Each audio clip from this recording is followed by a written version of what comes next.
पता नहीं ये नौकरी शौकरी कब लगेगी, ऐसी जिंदगी कटेगी क्या। अरे राहुल, उठ रे राहुल। अरे पापा क्या है ये सभी, क्या है ये? दारू पी रहा है तू, सिगरेट पी रहा है? क्या करूं तो पापा, नौकरी शौकरी लगी नहीं रही है तो यही कर लेता हूँ मैं। अरे पढ़ाई पे ध्यान दे, पढ़ाई पे।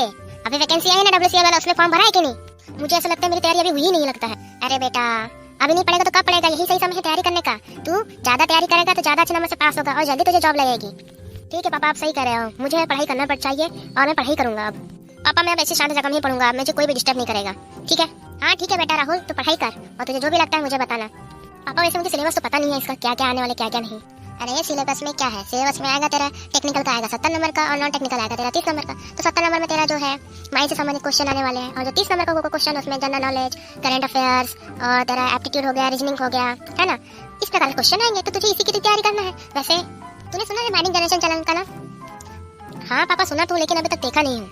अरे बेटा उसे देख, उसमें करंट अफेयर्स की भी वीडियो आती है, माइनिंग से संबंधित की भी वीडियो आती है और पेपर भी कुछ क्वेश्चन उन्होंने सॉल्व भी करवाए हैं। तो तुम उससे जाकर देखो कि क्वेश्चन का सिलेबस क्या होता है, क्योंकि जो पुराने क्वेश्चन पेपर होते हैं उसी के साथ से हमें एनालाइज होगा कि हमें किस प्रकार का पेपर आता है। तो तुम उसके चैनल को सब्सक्राइब करो और उसके वीडियो को पूरा देखो जितना उसने डाला है। हाँ पापा मैं अभी देखता हूँ, कहाँ पर है ये चैनल, मैं अभी देखता हूँ, यूट्यूब पर ही होगा। हाँ यूट्यूब पर ही है, मैं देखता हूँ अभी चैनल को सब्सक्राइब करके। क्या नाम बताया आपने? Mining generation. मैं अभी देखता हूँ, ठीक है? तो आप जाइए, मैं अभी चैनल को सब्सक्राइब करता हूँ, देखता हूँ और उसके सभी वीडियोस, करंट अफेयर्स है और जो भी क्वेश्चन की वीडियोस है, क्वेश्चन सीरीज है ना, पुराने क्वेश्चन पेपर होंगे मैं उनको भी देखता हूँ, तो मुझे इससे समझ में आ जाएगा। हाँ पापा आप सही कह रहे हो, मैं वैसे ही करता हूँ। बेटा तो तुम पढ़ाई करो, मैं जाता हूँ। तो हेलो दोस्तों, कैसे हैं आप लोग? मैं हूँ आपका दोस्त प्रदीप करोलकर और आप देख रहे हैं आपका अपना चैनल माइनिंग जनरेशन। तो कैसे हैं आप लोग? I hope you will be fine. वैसे ठंड का मौसम चल रहा है तो शायद आपको बहुत ठंड लगती होगी, मुझे तो बहुत ठंड लगती है यार, इसलिए मैं आपके पास ही खड़ा हूँ। वैसे कैसी चल रही है आप लोगों की तैयारी? आपको अगर अपनी लाइफ में सक्सेस होना है तो आपको मेहनत करना बहुत ही जरूरी है। अगर आप मेहनत नहीं करोगे तो आप लाइफ में कभी आगे नहीं बढ़ पाओगे। आपको एग्जाम की तैयारी करनी होगी। अगर आपकी एग्जाम की तैयारी हो गई है तो बहुत अच्छी बात है, और जिन लोगों ने अपने एग्जाम की तैयारी अब तक नहीं किया है तो एग्जाम की तैयारी करिए, क्योंकि डेट नजदीक ही आने वाले, मुझे लगता है समय में होगी, मार्च तक हो सकता है शायद आपका एग्जाम। जैसा कि हमने काफी सारे वीडियो करवाए हैं प्रीवियस ईयर के क्वेश्चन पेपर को सॉल्व, जिसमें से हमने WCL के करवाए हैं और NCL के करवाए हैं। आज के इस वीडियो में हम NCL का सेट ए करवाने वाले हैं, उसका पार्ट 2 वीडियो है, जिसमें हमने इसके पहले वाले वीडियो में हमने 1 से लेकर 52 तक के क्वेश्चन को अटेंड किए हुए थे। आज के इस वीडियो में हम 52 से लेकर 100 तक के क्वेश्चन को करने वाले हैं, जिसमें यहाँ जो वीडियो है, यहाँ पेपर जो है 2 पार्ट में बटा हुआ है। तो यहाँ सेट ए और सेट बी है। तो सेट ए में हमने 1 से 70 तक के टेक्निकल क्वेश्चन है और 1 से लेकर 30 तक के, है ना, वो आपके हो जाएंगे नॉन टेक। आपको अगर अपने एग्जाम की तैयारी परफेक्ट हो गई और आपको एनालाइज करना कि आप कितने पानी में हो, तो आपको प्रीवियस ईयर क्वेश्चन पेपर को सॉल्व करना चाहिए। अगर ये आपने सॉल्व कर लिया तो आपको लगभग तैयारी बिल्कुल सही है। तो आज की इस वीडियो में हम इसी प्रीवियस ईयर क्वेश्चन पेपर को सॉल्व करने वाले हैं। जैसे कि हमने बात किया था कि सेट ए का यहाँ सेकंड पार्ट है, पार्ट 2 वीडियो है, जिसमें हम 52 से लेकर, ठीक है, 100 तक क्वेश्चन को एनालाइज करने वाले हैं। तो आशा करता हूँ वीडियो को आप पूरा देखेंगे और आपका मनोरंजन भी होगा, साथ में आपको कुछ नई नई चीज़ें सीखने को भी मिलेगी। तो चलिए शुरू करते हैं फिर आज की क्लास। तो क्वेश्चन नंबर 53 का कहता है कि new coal mine regulation was introduced and effective from, यानी कि जो नया कोल माइन रेगुलेशन है वो कब आया और कब प्रभावी हुआ। ए मार्च 2017, बी है नवंबर 2017, सी है मार्च 2018 एंड डी है नवंबर 2018। तो इसका राइट आंसर होगा बी, यानी कि नवंबर 2017 को हमारा जो है न्यू रेगुलेशन प्रभावी हुआ था, ठीक है, नवंबर 17 को, ठीक है। नेक्स्ट क्वेश्चन है question number 54। One mind should be under sole of control, यानी कि एक खदान किसी एक के अंदर में हो, है ना। तो यानी कि एक कोई भी खदान होती है वो किसके अंदर में होती है? A honour, B agent, C engineer and D है मैनेजर। तो इसका राइट आंसर होगा डी, यानी कि मैनेजर, यानी कि मैनेजर के अंदर में कोई भी एक खदान उसके अंदर में होती है, ठीक है। नेक्स्ट क्वेश्चन है question number 55। Spontaneous combustion of a coal is, यानी कि स्पॉन्टेनियस कंबशन कोल में क्या होता है, यानी कोल में स्पॉन्टेनियस जो कंबशन होता है वो क्या होता है? A burning of coal, B है self heating of coal, C है not related to coal and D है डोमेस्टिक। तो इसका राइट आंसर होगा 55 का बी, यानी कि सेल्फ फिटिंग ऑफ कोल, यानी कि जब कोल स्वतः मतलब यानी कि सेल्फ फिटिंग होता है कोले का, तो इससे क्या होता है स्पॉन्टेनियस हीटिंग कहते हैं। और इसकी वजह से क्या होता है धीरे धीरे जब हीट हटती नहीं है ना एयर के वेंटिलेशन के थ्रू या किसी भी प्रकार से, तब वहाँ क्या होना था, वहाँ पर कंबशन होने लगता है। तो इसे स्पॉन्टेनियस कंबशन कहा गया है। Question number 56। गार्लैंड ड्रेनेज, यानी कि गार्लैंड ड्रेन क्या है? ए वाटर ड्रेनेज है, बी ड्रेनेज ऑफ स्पॉइल है, सी है पॉट होल है एंड डी है डैम टू प्रोटेक्ट ड्रेन, ठीक है। तो इसका राइट आंसर होगा गार्लैंड ड्रेन का ए, यानी कि अ वाटर ड्रेनेज। यहाँ एक प्रकार का क्या है, पानी के लिए नाला बनाया जाता है। जैसे क्या होता है कि जब शार्ट सिंकिंग करते हैं तो उसके साइड से क्या होता है कि पानी का सिपेज होने लगता है। तो इसलिए क्या होता है कि जो मतलब कि जो तली होती है शाफ्ट की तली पर हम लोग वाटर गार्डन सिस्टम बनाया जाता है, जिसमें क्या होता है कि जो साइड का जो पानी है एक जगह रिस कर एक जगह पर जमा हो जाए और फिर बाद में इसे पंप के थ्रू सरफेस पर लाया जाता है। ठीक है, तो ये हो गया आपका water drainage system. Next question है question number 57। Dozer used as, यानी कि डोजर किस लिए प्रयुक्त होता है ना, तो इस बारे में पूछ रहा है। ए लोडिंग इक्विपमेंट है, बी ट्रांसपोर्ट इक्विपमेंट है, सी लेवलिंग एंड पुशिंग पर्पस के लिए, एंड डी है for crushing and screening purpose के लिए। तो इसका राइट आंसर होगा डोजर का 57 का सी। ठीक है ना, 57 का सी, यानी कि लेवलिंग एंड पुशिंग पर्पज के लिए डोजर का यूज किया जाता है। यानी कि जब क्या होता है, जहाँ पर मतलब कोयले को जब हम लोग जहाँ पर कोल को रखा जाता है, तो वहाँ पे क्या होता है कि कोल को डोजर की सहायता से दबा कर रखा जाता है, ताकि अगर उसके बीच में गैप रहा तो क्या होगा, एयर के साथ वो रिएक्शन करके क्या बनाने लगेगा, CO बनाने लगेगा, जिसके कारण क्या होती है, CO गैस बनने लगती है और हीटिंग होने लगती है। ठीक है, तो इसलिए उसको मतलब एकदम प्रेस करके रखा जाता है, पुशिंग पर्पज के लिए यूज किया जाता है, ताकि हवा उसके संपर्क में ना आए और कोयला सही तरीके से रहे। ठीक है, नेक्स्ट क्वेश्चन है क्वेश्चन नंबर 58। तो बात करते हैं क्वेश्चन नंबर 58 की। तो it is not related with tagline, यानी कि निम्नलिखित में से कौन सा संबंधित नहीं है टैगलाइन से। तो A drag, B hoist, C swing and D है crowd.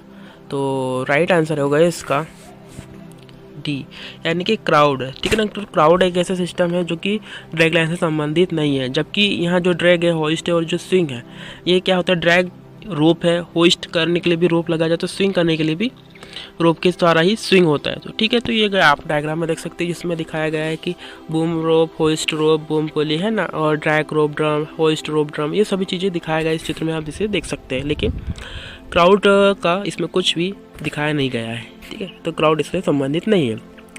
Question number 59। Thickness of coal, यानी कि जो थिकेस्ट सीम है निम्नलिखित में से कौन सी कोयले की परत है। ए तुर्रा, बी पूर्वे, सी है झिंगोरा एंड डी है ऑल अबव दिस। तो राइट आंसर होगा इसका सी। तो सी जो है झिंगुरदा, यानी कि जो थिकेस्ट कोल सीम है ना, तो वहाँ कौन सी सीम है, झिंगुरदा। तो जो झिंगुरदा कोल सीम है वहाँ अपने इंडिया की सबसे थिकेस्ट सीम है। इसकी जो मोटाई है 132 मीटर और यहाँ गोंडवाना पीरियड की है। ठीक है, गोंडवाना पीरियड की। ठीक है, question number 60। Coal is utilised mainly for in India, तो यानी कि कोल का जो यूटिलाइज यानी उपयोग है इंडिया में मुख्य रूप से किस रूप में होता है। A fuel for domestic purpose, यानी घरेलू ईंधन के रूप में, बी है फॉर एक्सट्रैक्टिंग ऑयल, तेल निकालने के लिए, सी है फॉर पावर जनरेशन, यानी बिजली उत्पादन के लिए, एंड डी है फॉर फार्मिंग, खेती बाड़ी करने के लिए। तो इसका आंसर होगा सी, यानी कि पावर जनरेशन के लिए, है ना। पावर जनरेशन के लिए जो कोल का सबसे ज़्यादा उपयोग इंडिया में किया जाता है फॉर पावर जनरेशन के लिए।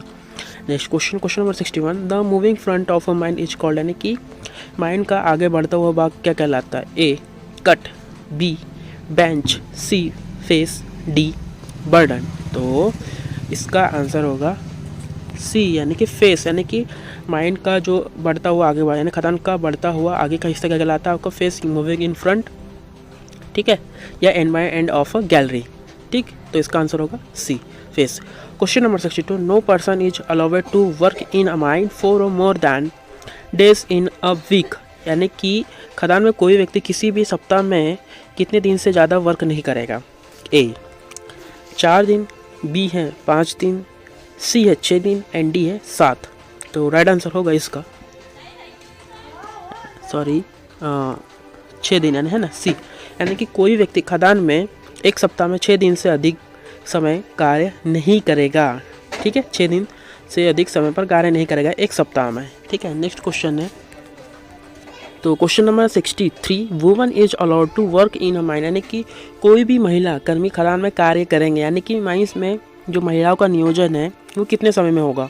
ए बिटवीन 7 PM टू 6 PM, यानी कि शाम के 7 बजे से सुबह के 6 बजे तक, बी है सुबह के 6 बजे से शाम के 7 बजे तक, एंड सी है केवल ब्रेक के समय, एंड डी है बिटवीन 10 AM, यानी कि सुबह के 10 बजे से लेकर शाम के 5 बजे तक। तो यहाँ पेपर है, उसके हिसाब से इसका आंसर होगा यानी कि 63 का ऑप्शन बी यानी कि सुबह के 6 बजे से लेकर शाम के 7 बजे तक महिलाओं का नियोजन किया जाता था। ठीक है, लेकिन अभी इस एक्ट यानी 46 में इसमें परिवर्तन किया गया है कि अब महिलाओं का जो नियोजन है, ठीक है, महिलाओं का नियोजन अंडरग्राउंड माइंस में सुबह के 6 बजे से शाम के 7 बजे को कर दिया गया है अलाउ। जबकि इसके पहले यहाँ था कि अंडरग्राउंड माइंस में वुमन का जो अलाउड था वर्क करना वह नहीं था, ठीक है ना, अलाउ करना नहीं था अंडरग्राउंड माइंस में। लेकिन अब एक्ट के 46 में संशोधन किया गया है। ठीक है, ठीक है, तो अंडरग्राउंड माइंस में जहाँ नियुक्त किया जाएगी सुबह के 6 बजे से लेकर शाम के 7 बजे के बीच में। ठीक है, और इन्हें टेक्निकल या सुपरवाइजरी या मैनेजरियल कार्य में नियोजित किया जा सका, जिसमें महिलाओं की जो लगातार उपस्थिति की ज़रूरत नहीं है, और महिलाओं को कम से कम 3 ग्रुप में नियोजित किया जाएगा। ठीक है, और नियोजन उसी महिलाओं का होगा जिसके लिए सहमति दी हो। ठीक है, जिसने महिला ने सहमति दी हो। और अगर सरफेस की बात करें तो सरफेस पर जो महिलाओं का नियोजन है ना, सरफेस या ओपन कास्ट माइंस में, तो इसका होगा शाम के 7 बजे से लेकर सुबह के 6 बजे के बीच में। ठीक है, शाम के 7 बजे सुबह के 6 बजे के बीच में। मैं लिख देता हूँ अंडरग्राउंड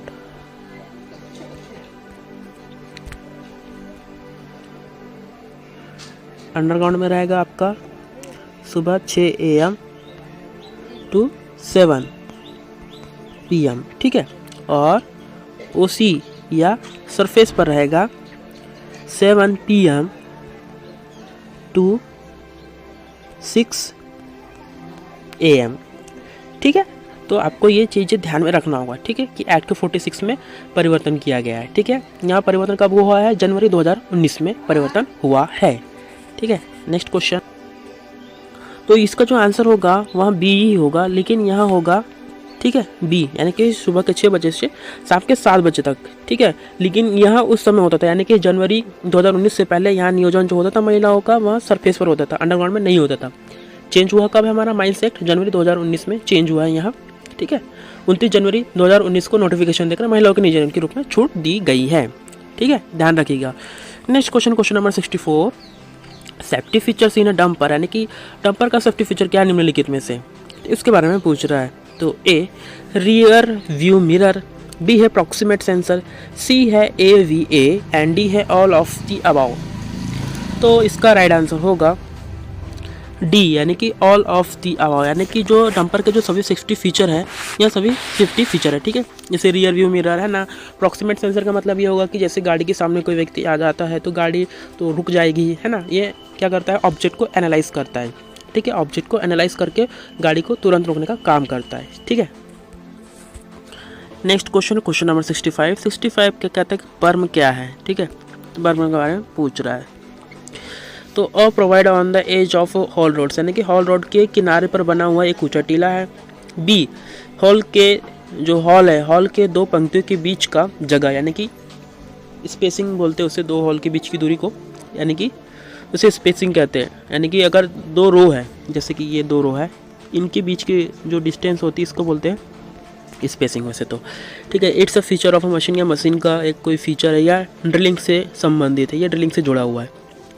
ठीक है, तो इसका राइट आंसर होगा ए, यानी कि provide on the edge of a haul road, यानी कि यहाँ होल रोड को किनारे पर बना हुआ है, एक ऊंचा टीला हुआ है।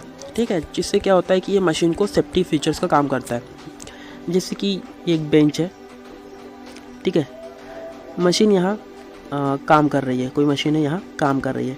ठीक है, तो यहाँ पर एक एज बनाया जाता है ताकि यह मशीन काम करते करते करते इधर बेंच की ओर ना गिरे। तो ये आपका कहलाएगा क्या? बर्म। ठीक है, ये बर्म कहलाएगा। ये ऊंचा टीला बना देंगे बेंच के किनारे पर ताकि मशीन कार्य करते हुए पीछे की ओर कार्य करते हुए गिरे ना नीचे की ओर। ठीक है, ये मशीन हो गई मशीन, और ये बर्म बना दिया, ऊंचा एक टीला बना दिया जाता है जिसे बर्म कहते हैं, ताकि मशीन सही सलामत कार्य कर सके और किसी प्रकार की दुर्घटना ना हो। ढलान पर बनाया जाता है। ठीक है, ये नेक्स्ट क्वेश्चन है, question number 66। You may recognise dash dash dash by its distinctive rotten egg odour, यानी कि सड़े अंडे जैसी गंध से हमें पहचान सकते हैं। यानी कि ऐसी कौन सी गैस निम्नलिखित में से जिसे हम पहचान सकते हैं गंध के थ्रू, यानी स्मेल के थ्रू, या सॉरी ऑर्डर के थ्रू। तो ए हाइड्रोजन, बी है कार्बन मोनोऑक्साइड, सी है कार्बन डाइऑक्साइड एंड डी है हाइड्रोजन सल्फाइड।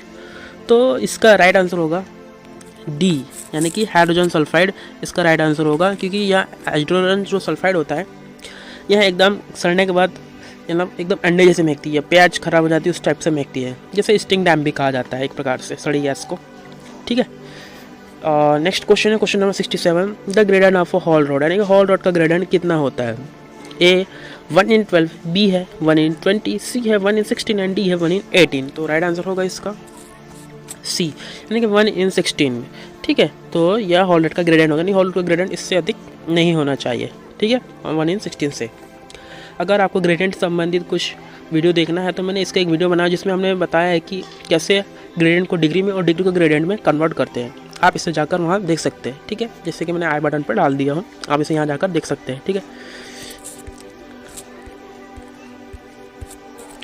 नेक्स्ट क्वेश्चन है आपको question number 68, in open cast mine highest gradient of any road is, यानी कि जो रोड का जो हाईएस्ट ग्रेडियंट होता है वह कितना होता है?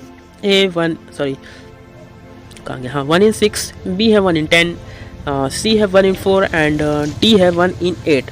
तो इसका राइट आंसर होगा 68 का बी, यानी कि 1/10, यानी कि हॉट रॉड का जो ग्रेडियंट होगा वह होगा 1/10। ठीक है, ठीक, रोड 1/10 और हॉल रोड का जो ग्रेडियंट होगा वह होगा 1/10। ठीक है, रोड और हॉल रोड में फ़र्क है थोड़ा। ठीक है ना, हॉल रोड का जो ग्रेडियंट होगा 1/16 होगा और जो रोड का जो ग्रेडियंट होगा highest gradient of any road वह होगा 1/10। ठीक है, next question question number 69, the diameter of a dumper wheel is 2.4 metre, than the height of the berm is, height of berm wheel B, यानी कि अगर डंपर का जो व्हील है 2.4 मीटर है तो बर्मा की हाइट क्या होगी? ए 1.6 मीटर, बी है 2 मीटर, सी है 2.4 मीटर एंड डी है 1.8 मीटर। तो इसका राइट आंसर क्या होगा? तो इसका राइट आंसर होगा सी, यानी कि 2.4 मीटर है, यानी कि जो डायमीटर होता है बर्मा का डायमीटर है, अब जो है व्हील के हिसाब से रखा जाए, जो डंपर का जो व्हील का जो साइज होता है उसी का साइज का हमको बर्मा का हाइट रखा जाता है। ठीक है, ठीक, अगर आपका डंपर का जो व्हील का साइज कम है तो जो बर्मा रखा जाता है एक्चुअली में 1 मीटर रखा जाता है। ठीक है, लेकिन अगर आपका जो डायमीटर ऑफ व्हील बहुत ज़्यादा बड़ा है तो वो व्हील के हिसाब से बर्मा डिसाइड किया जाता है। ठीक है, जैसे कि यहाँ पर है 2.4 मीटर है तो यहाँ पर जो बर्मा की हाइट भी रहेगी वो 2.4 मीटर ही रहेगी, यानी कि व्हील के साइज पर डिपेंड करता है अब आपका जो बर्मा है। ठीक है ना, अगर व्हील का साइज जितना होगा उतना बड़ा आपका बर्मा का साइज भी होगा। ठीक है, next question question number 17, which of the following protects us from dust, नहीं निम्नलिखित में से हमें डस्ट से बचाता है, नहीं कि निम्नलिखित में से कौन डस्ट से बचाता है हम लोगों को?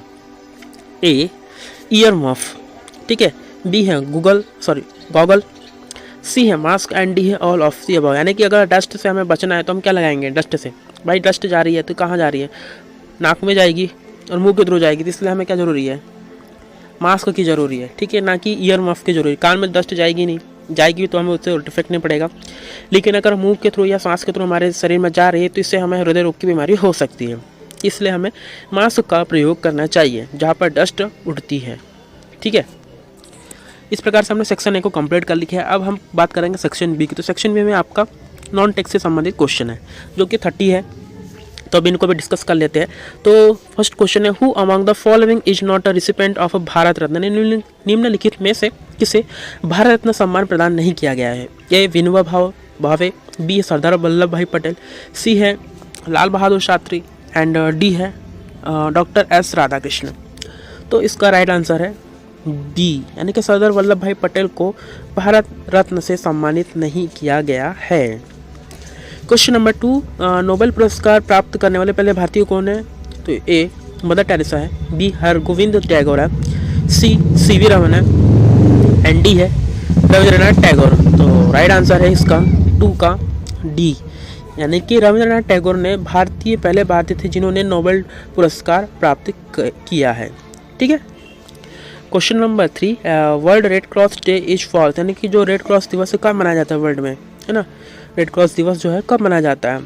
तो ए 3 मई, बी है 8 मई, सी है 10 मई एंड डी है 11 मई। तो राइट आंसर होगा इसका बी, यानी कि 8 मई को विश्व रेड क्रॉस दिवस मनाया जाता है। ठीक है, जो कि मनाया जाता है जेनी हेनरी डंट के जो उनका बर्थ के डे पर मनाया जाता है, जिनका जन्म हुआ था 8 मई 1828 को हुआ था। ठीक है, और यहाँ रेड क्रॉस जो सोसाइटी है उसके फाउंडर थे। ठीक है, यहाँ इन्होंने भी फाउंड किया था, यानी कि किसने? जैन हेनरी डंट ने। ठीक है, फाउंडर है रेड क्रॉस सोसाइटी के, ठीक है, Red Cross Day sorry. Which one of the following day is observed as the World Environment Day, यानी कि निम्नलिखित में कौन सा दिन विश्व पर्यावरण दिवस के रूप में मनाया जाता है? ए 28 फरवरी, बी है 4 मार्च, सी है 5 जून एंड डी है 16 सितंबर। तो राइट आंसर है इसका विश्व पर्यावरण दिवस हमारा 5 जून को मनाया जाता है, ठीक है, ये सभी को पता होता है। नेक्स्ट क्वेश्चन है question number 5, International Women Day is celebrated on which of the following dates, यानी कि इंटरनेशनल जो वुमेन डे है, अंतर्राष्ट्रीय महिला दिवस, निम्नलिखित में से किस तारीख को मनाया जाता है? ए 18 अप्रैल, बी है 8 मार्च, सी है 15 मई एंड डी है 27 सितंबर। तो 27 या सितंबर लिखा है, यहाँ दिसंबर लिखा है, हिंदी और इंग्लिश में प्रॉब्लम है इसमें, है ना। तो ठीक है, इसका राइट आंसर होगा 5 का बी, यानी कि 8 मार्च को आपका, ठीक है, 8 मार्च को आपका ये जो है इंटरनेशनल वुमेन डे सेलिब्रेट किया जाता है, ठीक है, इंटरनेशनल वुमेन डे सेलिब्रेट किया जाता है। Question number 6, when the World's AIDS Day is celebrate, यानी विश्व एड्स दिवस पूरे विश्व में कब मनाया जाता है? ठीक है, तो विश्व एड्स दिवस कब मनाया जाता है उसके बारे में पूछ रहा है। ए 1 अक्टूबर, बी है 1 दिसंबर, सी है 12 दिसंबर एंड डी है 12 नवंबर। तो राइट आंसर होगा 6 का बी, यानी कि 1 दिसंबर को आपका एड्स दिवस मनाया जाता है। तो एड्स का क्या काम होता है, यानी एड्स क्यों होता है? तो यह क्या है, एक HIV वायरस है जो कि अटैक करता है सेल्स पर और हमारे इम्यून सिस्टम को कमज़ोर करता है, ठीक है। यहाँ क्या करता है HIV वायरस, हमारे जो वाइट ब्लड सेल्स होती है ना, उनको क्या करता है, यहाँ उनको नष्ट करता है, इनको डिस्ट्रॉय करता है, ठीक है। तो जब यहाँ होता है तो इसे पहचानने का तरीका क्या है आपको एड्स का? अगर आपको एड्स हो रहा है तो इसको पहचानने का तरीका आपको हमेशा बुखार रहेगी, ठीक है, बुखार के आपको इसमें सिम्टम्स दिखेंगे, ठीक है। और इसका कारण क्या है? इसका कारण है डिस्ट्रॉय वाइट ब्लड सेल, यानी कि वाइट ब्लड सेल्स अगर कोई डिस्ट्रॉय होती है तो उसके कारण हो सकता है, या हैविंग सेक्स यानी सेक्स के कारण हो सकता है, या बाय शेयरिंग अ नीडल्स, यानी कि हम लोग दवाखाने जाते हैं या तो वहाँ पर क्या होता है कि नीडल्स चेंज नहीं करते, इसके कारण भी आपका एक ही नीडल से काम चले जाते, तो उसके कारण भी आपका हो सकता है। एंड फ्रॉम ब्लड ट्रांसफ्यूजन, यानी ब्लड को ट्रांसफ्यूजन करने से भी आपका एड्स हो सकता है। And during pregnancy, or delivery, or through breast feeding, यानी कि अगर जो माँ है अगर बच्चे को दूध पिला रही है तो उसको अगर पहले से है तो बच्चों को भी हो सकता है। तो ये कारण है एड्स के। तो जो आपका एड्स है वो मनाया जाता है आपको 1 दिसंबर को मनाया जाता है, ठीक है, ये इसके कारण हो गए। बात करते हैं क्वेश्चन नंबर 7 के। क्वेश्चन नंबर 7 कहता है कि name of the first state of India which is dependent on organic farming, यानी निम्नलिखित में से भारत का पहला कौन सा राज्य है जो जैविक खेती पर निर्भर है? A Madhya Pradesh, B Kerala, C Sikkim and D है अरुणाचल प्रदेश। तो इसका राइट आंसर होगा 7 का सी, यानी कि सिक्किम एक ऐसा स्टेट है भारत का जहाँ पर जैविक खेती पूरी तरह से निर्भर है, ठीक है। Next question number 8, which of the following is a medicinal crop, यानी कि निम्नलिखित में से कौन सी एक औषधीय फसल है? ए शुगर कैन, बी एलोवेरा, सी है कॉटन एंड डी है महुआ। तो इसका राइट आंसर होगा बी, एलोवेरा एक क्या है, एक औषधीय फसल है, ठीक है, जिसका उपयोग कई प्रकार के दवाइयों में किया जाता है, ठीक है। Question number 9, which states of India touch maximum states boundary, यानी कि निम्नलिखित में से भारत का ऐसा कौन सा राज्य है जो राज्य की अधिकतम सीमाओं को छूता है ना, अधिकतम राज्यों की सीमाओं को छूता है, ऐसा राज्य कौन सा है? ए मध्य प्रदेश, बी है कर्नाटका, सी है आंध्र प्रदेश एंड डी है उत्तर प्रदेश। तो राइट आंसर है इसका 9 का डी, यानी कि उत्तर प्रदेश एक ऐसा राज्य है जिसका जो है अधिकतम राज्यों की सीमाओं को छूता है, ठीक है। बात करते हैं क्वेश्चन नंबर 10 की। तो क्वेश्चन नंबर 10 है आपका कि Nepanagar is related to which of the following industry, Nepanagar निम्नलिखित में से किस उद्योग से संबंधित है? ए उर्वरक, बी है न्यूज प्रिंटिंग पेपर, सी है शुगर एंड डी है उलन टेक्सटाइल, यानी कि ऊनी वस्त्र से संबंधित है। तो इसका राइट आंसर होगा नेपानगर किससे रिलेटेड है, यानी कि न्यूज प्रिंट पेपर से, यानी कि वहाँ पर क्या होता है सबसे ज़्यादा न्यूज प्रिंट पेपर होता है, न्यूज प्रिंट पेपर का वहाँ इंडस्ट्रियल है, ठीक है। तो नेपानगर जो है एक क्या है इंडस्ट्रियल टाउनशिप है, ठीक है, जो कि बुरहानपुर डिस्ट्रिक्ट में आता है मध्य प्रदेश के, ठीक है। इसका जो फेमस काम क्या है, यहाँ इस नेपानगर फेमस क्यों है क्योंकि यहाँ न्यूज पेपर मिल है, जो कि इसे अर्लियर यहाँ इस नाम से जानी जाती है, the national news print limited, ठीक है, इस नाम से जानी जाती है। और यहाँ एशिया की फर्स्ट थी, ठीक है, एशिया की पहली थी जिसे मतलब जो न्यूज़पेपर प्रिंट मिल बनाया गया था पंडित जवाहरलाल नेहरू के द्वारा, ठीक है। कब? 1956 में 26 अप्रैल 1956 को यहाँ न्यूज़पेपर जो प्रिंट मशीन है बनाई गई थी। तो आपको समझ में आ गया नेपन अगर किससे संबंधित है, न्यूज़ प्रिंटिंग पेपर से संबंधित है, ठीक है। बात करते हैं क्वेश्चन नंबर 11 की। On which date the 2018 national mathematics day यानी कि NMD was observed in India recently, यानी कि हाल ही में भारत में 2018 में राष्ट्रीय गणित दिवस की किस तारीख को मनाया गया है? ए 21 दिसंबर, बी है 22 दिसंबर, सी है 23 दिसंबर एंड डी है 24 दिसंबर। तो राइट आंसर है 11 का बी, सॉरी है ना, 11 का बी आपका राइट आंसर है। 22 दिसंबर को आपका ये नेशनल मैथमेटिक्स डे मनाया जाता है, ठीक है। किसकी याद में मनाया जाता है यहाँ, ठीक है। तो यहाँ जो जीनियस हमारे श्रीनिवास रामानुजन की याद में मनाया जाता है, ठीक है।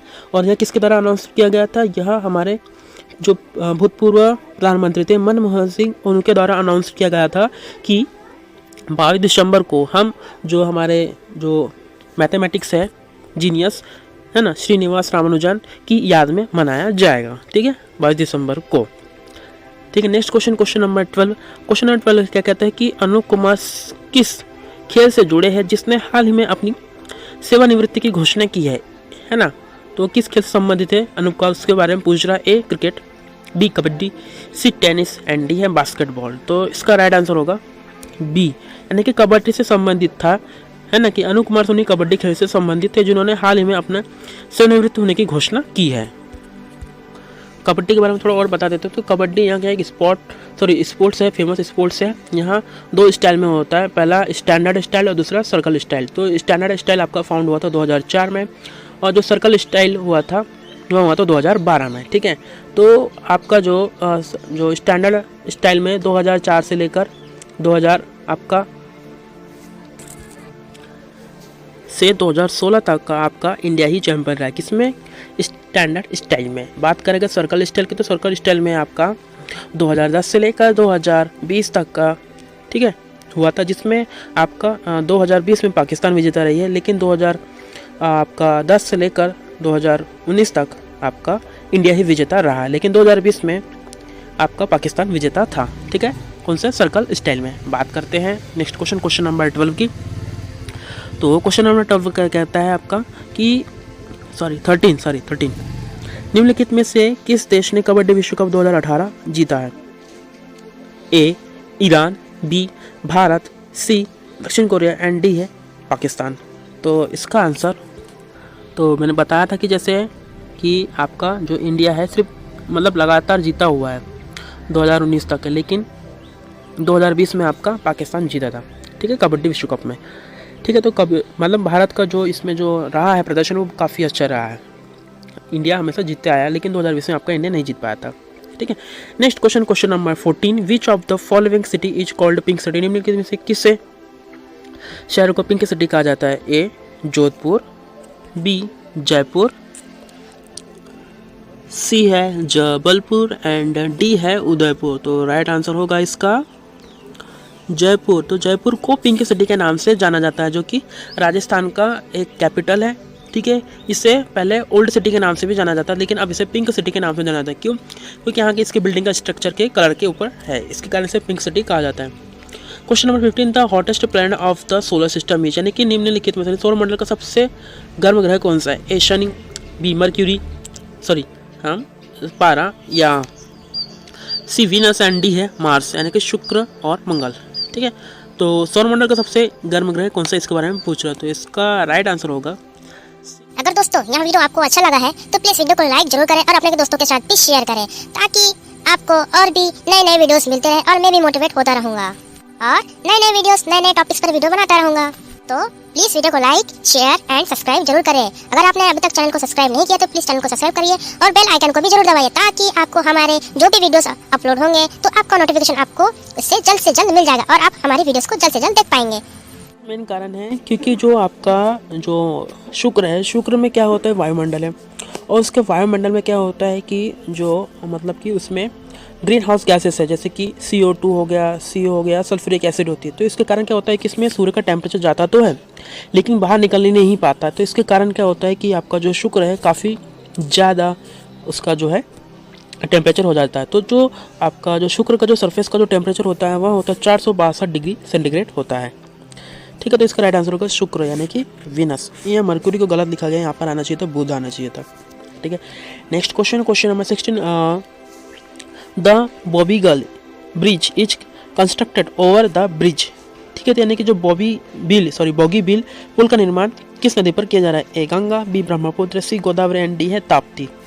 तो इसका राइट आंसर है बी यानी कि ब्रह्मपुत्र नदी पर आपका बोगीबील पुल का निर्माण किया जा रहा है। बात करते हैं क्वेश्चन नंबर 17 की। तो वॉलीबॉल टीम से कंसिस्ट ऑफ प्लेयर्स यानी कि वॉलीबॉल की टीम में कितने खिलाड़ी शामिल होते हैं? ए 6, बी 8, सी 5, डी 7। तो राइट आंसर होगा इसका ए यानी कि आपका वॉलीबॉल में 6 खिलाड़ी होते हैं। ठीक है, बात करते हैं क्वेश्चन नंबर 18 की। तो good governance day is observed on यानी कि सुशासन दिवस मनाया जाता है। ए 22 दिसंबर, सी है 23 दिसंबर, सी है 24 दिसंबर एंड डी है 25 दिसंबर। तो इसका राइट आंसर होगा 18 का डी यानी कि 25 दिसंबर को आपका गुड गवर्नेंस डे यानी कि आपका सुशासन दिवस मनाया जाता है। यह आपका अटल बिहारी वाजपेयी की जन्म दिवस पर मनाया जाता है सुशासन दिवस। ठीक है, यह कब से चालू हुआ था, इसकी स्टैब्लिशमेंट कब हुई थी? यहाँ हुई थी 2014 में। ठीक है, सुशासन दिवस कब चालू हुआ था? 2014 में स्टैब्लिशमेंट हुआ था। किसकी याद में? अटल बिहारी वाजपेयी जी के, जो हमारे पूर्व प्रधानमंत्री रह चुके हैं। ठीक है, तो इनकी याद में आपका सुशासन दिवस मनाया जाता है। Question number 19, which of the following country will host Olympic games in 2020 यानी निम्नलिखित में से कौन सा देश 2020 के ओलंपिक खेलों की मेजबानी करेगा? ए ऑस्ट्रेलिया, बी है साउथ अफ्रीका, सी है रशिया एंड डी है जापान। तो इसका राइट आंसर है डी यानी कि जापान जो है आपका 2020 में ओलंपिक गेम्स को मेजबानी करेगा। ठीक है, तो यहाँ जो है ओलंपिक गेम्स क्या होता है कि ओलंपिक गेम्स एक इंटरनेशनल स्पोर्टिंग इवेंट्स होता है जिसमें क्या होता है कि कई सारे देश उसमें पार्टिसिपेट करते हैं with more than 200 nation participating. ठीक है, और यहाँ हर 4 साल में मनाया जाता है। ठीक है, आपका ओलंपिक हर 4 साल में मनाया जाता है। ठीक है, next question, question number 20, which of the following is a kharif crop यानी कि निम्नलिखित में से कौन सी खरीफ की फसल है? ए गेहूँ, बी ग्राम, सी सरसों एंड डी है राइस। तो इसका राइट आंसर होगा, आंसर है इसका डी यानी कि राइस जो है आपका यानी कि चावल जो है आपका खरीफ की फसल है। ठीक है, खरीफ की फसल का जो होता है आपका वह होता है जून के लास्ट से लेकर, जून के लास्ट में होता है तो नवंबर तक होता है। यह मानसून क्रॉप से या ऑटोमन क्रॉप कहा जाता है जो कि आपके इंडिया, पाकिस्तान, बांग्लादेश में आपका इस खरीफ फसल को लगाया जाता है। ठीक है, खरीफ की फसल में आपका राइस हो गया, मेज हो गया या कॉटन हो गया जो कि बरसात के समय में बोई जाने वाली फसलें हैं। ठीक है, नेक्स्ट क्वेश्चन है आपका question number 21, sequence the following events यानी निम्नलिखित घटनाओं का अनुक्रम करें। तो 1 है डायग्नोसिस, 2 है डॉक्टर, 3 है सिक, 4 है ट्रीटमेंट एंड 5 है रिकवरी। तो इसके ऑप्शन में आपको चूज़ करना है। तो मैं इसका आंसर बता देता हूँ सीधा। इसका आंसर है बी यानी कि सबसे पहले हम लोग क्या करते हैं यानी कि सबसे पहले अगर हमें बुखार होगा इसके बाद हम क्या करेंगे, डॉक्टर के पास जाएंगे, डॉक्टर करेगा हमारा डायग्नोसिस करेगा यानी कि हमारा चेकअप करेगा, चेकअप करने के बाद वो क्या करेगा, हमारा ट्रीटमेंट करेगा। ठीक है, डायग्नोसिस हो गया, अब फिर इसके बाद ट्रीटमेंट करेगा और फिर बाद में हम रिकवर होंगे। ठीक है, तो यहाँ इसका सीक्वेंस होगा कौन सा, ऑप्शन बी। ठीक है, बात करते क्वेश्चन नंबर 22, ये आपका मैथमेटिकल क्वेश्चन आगे, इसका मैं डायरेक्ट आंसर ही बता दूंगा। ठीक है, क्योंकि सॉल्व करने में इसको काफ़ी टाइम लगेगा। इसका तो क्वेश्चन है 22, पानी की धारा के साथ एक आदमी की गति 15 किलोमीटर प्रति घंटा है और धारा की गति 2.5 किलोमीटर प्रति घंटा है, तो धारा के विपरीत आदमी की गति क्या होगी? ए 8.5 किलोमीटर प्रति घंटा, बी है 10 किलोमीटर प्रति घंटा, सी है 12.5 किलोमीटर प्रति घंटा एंड डी है 9 किलोमीटर प्रति घंटा। इसका राइट आंसर है बी यानी कि 10 किलोमीटर प्रति घंटा होगी। क्वेश्चन नंबर 23, एक मोटर बोट है जिसकी यानी कि थामे पानी में 15 किलोमीटर प्रति घंटा की है और धारा के विपरीत 30 किलोमीटर प्रति घंटा यानी 30 किलोमीटर प्रति घंटा जाकर वापस आने में कुल 30 घंटे मिनट का समय लेती है, तो धारा की गति किलोमीटर प्रति घंटा में है। ठीक है, यानी कि अगर स्टेबल पानी है, स्टिल वाटर है, तो इसमें इसकी स्पीड है 15 किलोमीटर प्रति घंटा और वहाँ धारा के विपरीत 30 किलोमीटर जाती है। ठीक है, धारा के विपरीत कितनी किलोमीटर जाती है? 30 किलोमीटर वापस जाकर आती है और कुल 30 मिनट का समय लेती है। 30 किलोमीटर जा रही है और 30 मिनट का समय लेती है, तो धारा की गति क्या होगी किलोमीटर प्रति घंटे में? इसका आंसर है सी, यानी कि 5 किलोमीटर प्रति घंटे की धारा की स्पीड जो होगी आपकी वो होगी 5 किलोमीटर प्रति घंटा। क्वेश्चन नंबर 24, एक वर्ग की भुजा को मापते समय 2% की त्रुटि होती है, तो वर्ग के क्षेत्रफल की गणना का त्रुटि का प्रतिशत होगा। ए 4.04%, बी है 2.02%, सी है 4% एंड डी है 2%। तो इसका आंसर होगा 24 का ए, 4.4% की त्रुटि होगी। ठीक है, नेक्स्ट क्वेश्चन है आपका क्वेश्चन नंबर 25, एक आयताकार पार्क है जिसकी माप 60 मीटर है।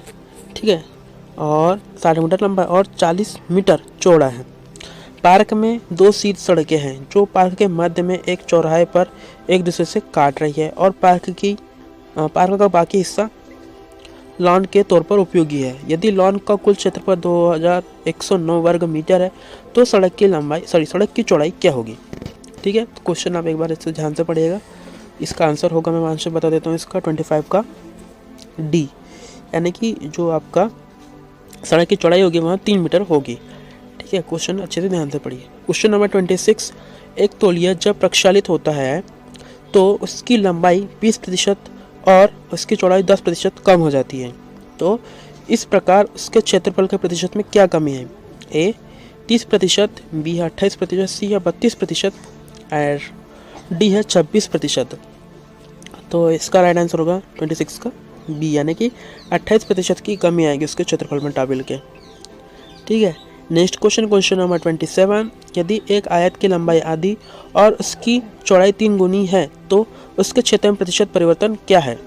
ए 25% की वृद्धि, बी है 25% की कमी, सी है 50% की कमी एंड डी है 50% की वृद्धि। तो इसका आंसर है 27 का डी, यानी कि 50% की वृद्धि होगी उसके क्षेत्र में। क्वेश्चन नंबर 28, एक ट्रेन की गति 40 किलोमीटर चल रही है। ठीक है, ट्रेन की गति कितनी है? 40 किलोमीटर चल रही है किलोमीटर प्रति घंटा और यहाँ 18 सेकेंड में एक पोस्ट को पार करता है, तो ट्रेन की लंबाई क्या होगी? तो ए 190 मीटर, बी है 160 मीटर, सी है 200 मीटर एंड डी है 120 मीटर। तो इसका आंसर होगा 28 का सी, यानी कि 200 मीटर होगी ट्रेन की लंबाई। ठीक है, क्वेश्चन नंबर 29, एक ट्रेन की लंबाई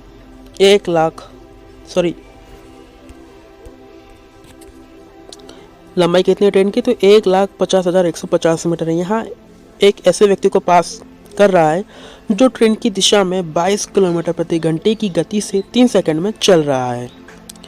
ठीक है, तो ट्रेन की गति ज्ञात कीजिए। तो इसका आंसर होगा ऑप्शन है ए 182 किलोमीटर प्रति घंटा, बी है 180 किलोमीटर प्रति घंटा, सी 152 किलोमीटर प्रति घंटा एंड डी है 169 किलोमीटर प्रति घंटा। तो इसका राइट आंसर होगा 29 का ए, यानी कि 182 किलोमीटर प्रति घंटे की स्पीड से आपकी ट्रेन होगी। क्वेश्चन नंबर 30, 20 वस्तु की लागत मूल्य वस्तु की संख्या x है के विक्रय मूल्य के समान है। यदि लाभ 25% है तो x का मान ज्ञात करें। ए 15, बी 25, सी 18 एंड डी है 16। तो इसका आंसर है यानी कि 16 रुपये होगा। 16 होगा आपका x का मान। ठीक है, लागत वस्तु का मान होगा आपका 16। तो इस प्रकार दोस्तों हमने NCL का जो 2018 का सेट था, सेट ए, इसको हमने पूरी तरीके से सॉल्व कर लिया है। आशा करता हूँ आपको वीडियो पसंद आया होगा। अगर वीडियो पसंद आया तो प्लीज़ वीडियो को लाइक शेयर एंड सब्सक्राइब करें। अगर आपको कोई वीडियो में कहीं डाउट हो तो आप मेरे कमेंट बॉक्स पर कमेंट करके पूछ भी सकते हैं कि आपको जो भी क्वेश्चन की प्रॉब्लम हो। ठीक है, बाकी यहाँ जो क्वेश्चन के आंसर है है वह NCL के द्वारा ही है ना। इस पे कुछ क्वेश्चन उन्होंने गलत भी दिए जिसका आंसर मैंने पर सही बताया हूँ, ठीक है। तो देखने के लिए धन्यवाद। जय हिंद, जय Bharat. Thanks for watching. If you like this video, please like, share and subscribe.